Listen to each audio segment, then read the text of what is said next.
திருமணம் பாக்கியம் அருளும் வெள்ளலூர் தேனீஸ்வரர் கோவில், கோயம்புத்தூர். திருமண பாக்கியத்தை அள்ளி தரும் தேனீஸ்வரர் திருத்தலம் கோவையை அடுத்த வெள்ளலூர் பஸ் நிலையம் அருகே அமைந்துள்ளது.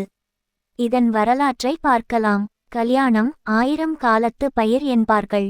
இருமணம் ஒருமணமாக திருமணம் அவசியம். எவ்வளவு அற்புதமான நிகழ்வு இது! உண்மையை ஆழ்ந்து யோசித்தால் இறைவனின் சூட்சமம் இதில் இருக்கிறது. எங்கோ பிறந்த ஆண், எங்கோ பிறந்த பெண், இவர்கள் இருவரும் இல்லறத்தால் இணைந்து ஜனனத்தை உண்டாக்குகிறார்கள். அப்படிப்பட்ட அற்புதமான திருமண வாழ்க்கை சிலருக்கு வயதை கடந்தும் கிடைக்காமல் தள்ளிப்போகலாம். அதனால் ஏக்கம் கொள்பவர்களின் எண்ணிக்கையும் இங்கே அதிகம். ஜாதகம் அல்லது பொருளாதார காரணங்களால் தங்கள் திருமணம் தள்ளிப்போகிறதே என்ற கவலை இருக்கலாம். இப்படிப்பட்டவர்கள் இனி கவலைப்பட வேண்டாம். உங்கள் மனக்குறைகளை ஆதிபரம்பொருளாகிய தேனீஸ்வரரிடம் கொட்டுங்கள். தேன் போன்ற இனிமையான இல்லற வாழ்க்கையை அவர் கொடுப்பார். தன்னை தரிசிக்க வரும் பக்தர்களுக்கு திருமண பாக்கியத்தை அள்ளி தரும் பேராற்றல் அவருக்கு உண்டு. இத்தகைய சிறப்பு பெற்ற தேனீஸ்வரர் திருத்தலம் கோவையை அடுத்த வெள்ளலூர் பஸ் நிலையம் அருகே அமைந்துள்ளது. நுழைவு கோபுரம். பொதுவாக திருக்கோவில்களை அடைந்ததும் நம் கண்கள் கோபுரத்தை தரிசிக்கும். ஆனால் இந்த திருத்தலத்தில் நுழைவு கோபுரம் வித்தியாசமானது. மற்ற கோவில்களில் இருப்பது போன்று பல்வேறு நிலை அடுக்கு கோபுரம் இங்கு இல்லை. துவாரபாலகர்கள் நடனம் ஆடுவது போன்று 2 பெரிய தூண்களில் காட்சியளிக்கிறார்கள். கோவில் மதில் சுவருடன் சேர்த்து 4 பிரமாண்ட தூண்கள், அதன் மேல் பெரிய ஆவுடையார், அதன் மீது சிவலிங்கம். அதை குடை போல் பாதுகாத்து சேவை சாதிப்பதில் 5 தலைநாகத்திற்கு ஒரு மகிழ்ச்சி.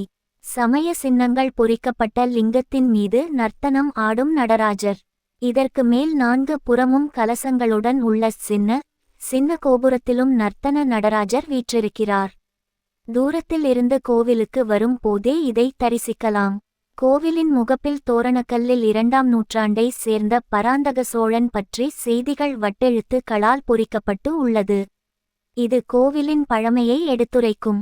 கோவிலுக்குள் நுழைந்தவுடன் வெளியே கல்யாண விநாயகர் சந்நிதி உள்ளது.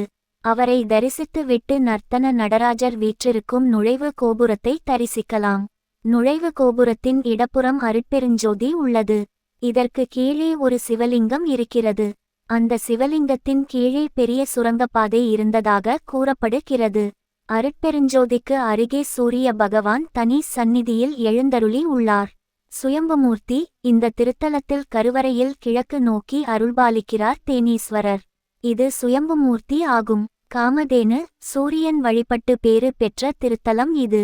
முன்பு சோலைகள் சூழ்ந்த இந்த தலத்தில் தேனீக்கள் தேனை தேனடையில் சேமிக்காமல் சுயம்புலிங்கத்தின் மீது அபிஷேகம் செய்ததால் மூலவருக்கு தேனீஸ்வரர் என்று பெயர் வந்ததாக தெரிவிக்கின்றனர்.